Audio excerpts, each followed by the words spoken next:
Dans une séquence précédente, on a défini une variété de dimension 3 qu'on avait appelée V de pi sur 5 en partant d'un dodécaèdre et en identifiant 2 à 2 ses faces opposées par une translation suivie d'une rotation d'un dixième de tour.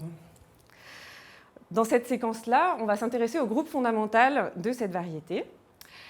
Donc dans l'analysis situs, Poincaré donne une méthode pour calculer le groupe fondamental d'une variété obtenue de cette façon-là, c'est-à-dire à partir d'un polyèdre ayant un nombre pair de faces et d'identification de ces faces. Plus précisément, ce que Poincaré décrit, c'est comment trouver une présentation du groupe fondamental de cette variété qui va avoir autant de générateurs que le polyèdre a de paires de faces et autant de relations qu'il y a de classes d'arêtes. Alors, cette recette qui donne une présentation du groupe fondamental, on l'a vu plus en détail dans une autre vidéo sur la variété hypercubique qui est obtenue par identification des faces opposées d'un cube. Ici, on va se contenter d'appliquer mécaniquement le procédé à notre variété sans se préoccuper de le justifier. Donc pour ça, on va commencer par nommer les faces de notre dodécaèdre. On va nommer une première face A et ses voisines B, C, D, E et F et leurs faces opposées A', B', C', D', E', F'. Donc on a 6 paires de faces, donc 6 générateurs ici que l'on va noter en minuscules A, B, C et D, E et F. Maintenant, il nous faut voir comment associer à chaque classe d'arêtes un mot en ces 6 lettres ou en leurs inverses. Donc, on va pour cela décrire une première classe d'arêtes. On va s'intéresser par exemple à l'arête qui est l'intersection de la face A et de la face C du dodécaèdre. La face C est identifiée à la face opposée, C', et cette identification induit une identification entre les arêtes du dodécaèdre qui envoie notre première arête jaune sur une deuxième arête qui appartient à la face C', mais aussi à la face F. À son tour, la face F est identifiée à son opposé, la face F', et cette identification induit une identification sur les arêtes qui nous envoie notre arête jaune sur une troisième arête qui appartient aussi à la face A'. Et enfin, la face A' est identifiée à la face A, ce qui identifie notre troisième arête jaune à notre arête initiale A inter C. Donc, je vais résumer ces informations à l'aide du schéma suivant. On était donc parti de notre arête A inter C. On a ensuite identifié C à la face C', ce qui a envoyé notre première arête sur l'arête C' inter F, qui a ensuite été identifié à l'arête F' inter A'. Et enfin, on a réidentifié la face A' avec la face A, et on est retombé sur notre arête de départ. Alors maintenant, comment est-ce qu'on associe à un tel cycle d'arêtes un mot en les générateurs A, B, C, D, E, F? Eh bien, c'est très simple. À l'identification de A' avec A, on va faire correspondre l'élément petit a.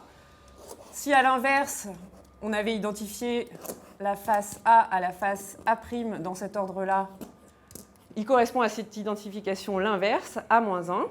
Donc ici, sur notre cycle d'arêtes, on a d'abord identifié C à C', ce qui correspond à l'élément du groupe fondamental C-1, puis la face F à la face F', ce qui correspond à F-1, et enfin la face A' à la face A, ce qui correspond à l'élément petit a.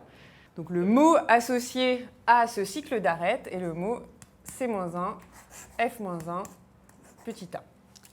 Cette première classe d'arêtes nous donne une première relation, les 9 autres classes d'arêtes nous donnent 9 autres relations, et ce que nous explique Poincaré dans l'analysis situs, c'est qu'on obtient une présentation du groupe fondamental de la variété avec les 6 générateurs A, B, C, D, E et F et les 10 relations qui se sont écrites à l'écran et que l'on réécrit sous la forme suivante.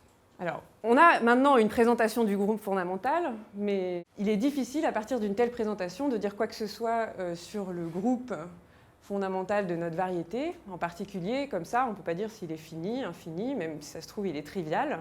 Alors en fait, on va voir dans d'autres vidéos que ce groupe, il a un nom, qui s'appelle le groupe binaire icosaédrique. C'est un sous-groupe du groupe des quaternions unités.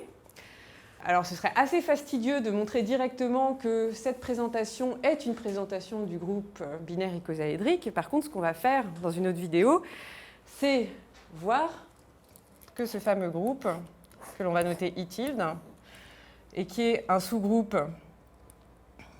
de S3, et donc agit sur S3, et que la variété qu'on obtient quand on quotiente l'hypersphère S3 par l'action de I tilde est en fait la même, mais par des considérations géométriques, on va montrer que c'est la même variété que celle qu'on a obtenue ici en identifiant les faces opposées de notre dodécaèdre.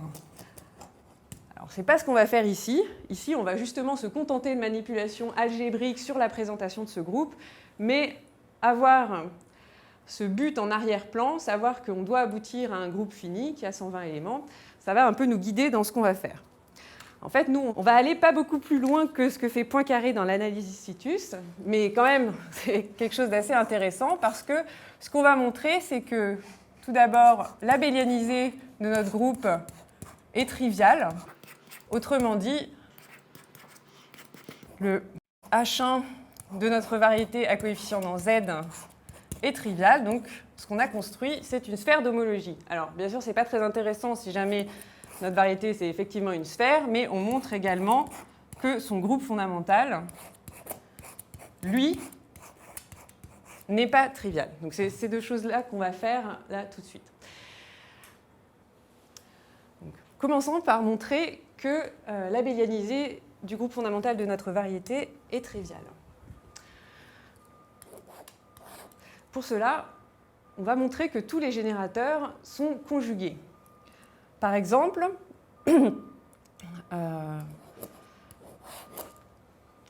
le produit AF est égal au produit FCF, puisque A est égal à FC. Or, CF est lui-même égal à B. On obtient donc la relation B égale F-1 à F. Si on regarde bien notre dodécaèdre, on voit une certaine symétrie, c'est-à-dire qu'on peut permuter cycliquement les rôles de B, C, D, E et F et obtenir toutes les autres relations du même type, à savoir C qui est égal à B-1 à B, D qui est égal à C-1 à C, etc. jusqu'à F qui va être égal à E-1 à E. Et on voit de cette façon-là que tous les générateurs sont conjugués. Donc maintenant, dans l'abélianisé du groupe fondamental de notre variété V, les 6 générateurs A, B, C, D, E et F sont envoyés sur un seul et même élément que je vais noter ici, alpha. Mais remarquons aussi que A s'écrit comme produit de 2 générateurs, disons par exemple FC, qui lui, dans l'abélianisé, n'est autre que alpha fois alpha. On a donc en fait cet élément alpha qui engendre l'abélianisé et qui est égal à son carré. Donc cet élément est trivial et l'abélianisé de notre variété est trivial. On a ainsi montré que V est une sphère d'homologie. Passons au deuxième point, à savoir que le groupe fondamental de notre variété n'est pas trivial. Pour cela, on va montrer qu'il admet un quotient non trivial. C'est d'ailleurs exactement la façon dont procède Poincaré dans le 5e complément de l'analysis situs, bien qu'il n'ait pas exactement cette présentation-là. Il remarque que ce groupe se surjecte dans le groupe des rotations préservant un dodécaèdre régulier ou un icosaèdre, ce qui ne change rien. On peut écrire cette surjection de façon complètement explicite. On envoie le générateur A sur la rotation d'angle de pi sur 5 autour de A'A. Et la même chose pour les autres générateurs, B sur la rotation d'angle de pi sur 5 et d'axe B'B, etc. Alors ces rotations engendrent le groupe des rotations du dodécaèdre ou de l'icosaèdre, qui est isomorphe au groupe alterné A5, sous-groupe du groupe de permutation S5. Et donc il s'agit simplement, pour vérifier qu'il existe effectivement une surjection de notre groupe fondamental dans ce groupe, de vérifier que ces fameuses rotations vérifient toutes ces relations-là, ce qu'on peut vérifier à la main en regardant notre dodécaèdre. Ce groupe, évidemment, n'est pas trivial. Notre groupe fondamental se surjecte dans ce groupe, donc lui-même n'est pas trivial. Maintenant, si on veut mieux comprendre notre groupe π1 de V, on sait qu'il se surjecte dans A5, mais il faut aussi qu'on comprenne à quoi ressemble le noyau de cette application.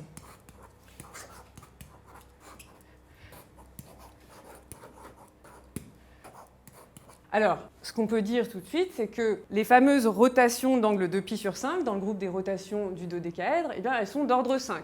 Donc forcément, le noyau ici va contenir le sous-groupe engendré par les éléments A5, B5, etc. jusqu'à F5. Le sous-groupe distingué engendré par ces éléments. Et on peut en fait montrer, d'une part, qu'il s'agit ici d'une égalité. Alors qu'est-ce que ça veut dire? Donc là, c'est ce que j'ai écrit au-dessus.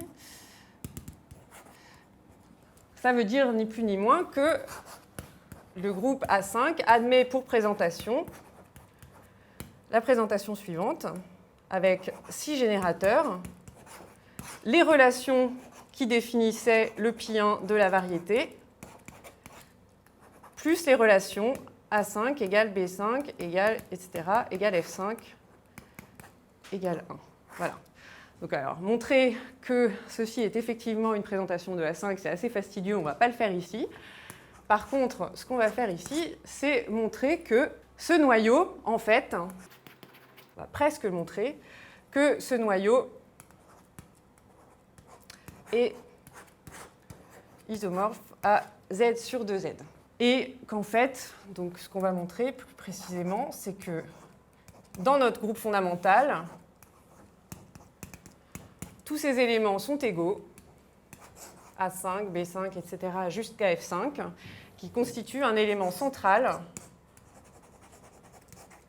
du groupe fondamental et d'ordre 2.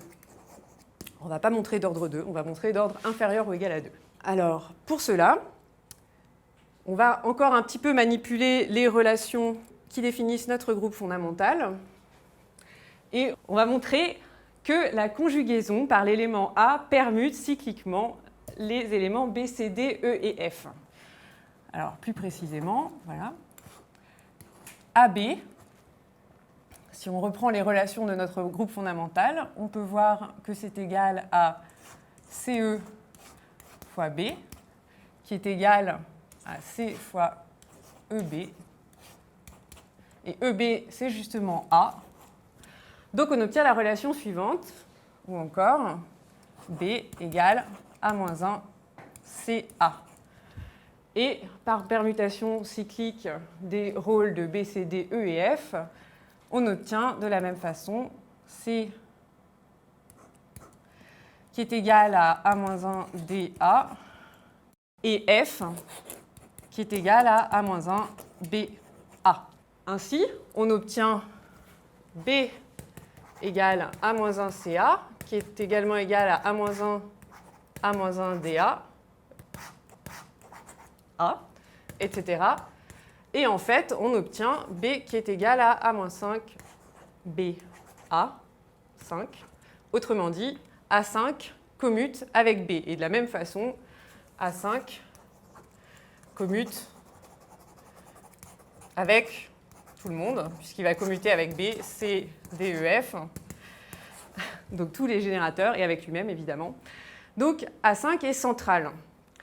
Or, on a vu que A était conjugué à B, C, D, E, F. Donc A5 lui-même est conjugué à B5, C5, D5, F5. Mais c'est un élément central. Donc s'il est conjugué aux 5 éléments que je viens de nommer, il est en fait égal à ces éléments du groupe. Donc on a A5 qui est égal à B5, etc., qui est égal à F5. Et enfin, on pourrait montrer, toujours en manipulant les relations qui définissent notre groupe fondamental, que A est aussi conjugué à son inverse, et que donc A5 est conjugué et donc égal quart central à A-5, ce qui nous donne que ce fameux élément A5 au carré est égal à l'élément neutre, donc A5 est d'ordre au plus 2. Et en fait, il est d'ordre 2. Donc si on résume, on a en fait la suite exacte suivante.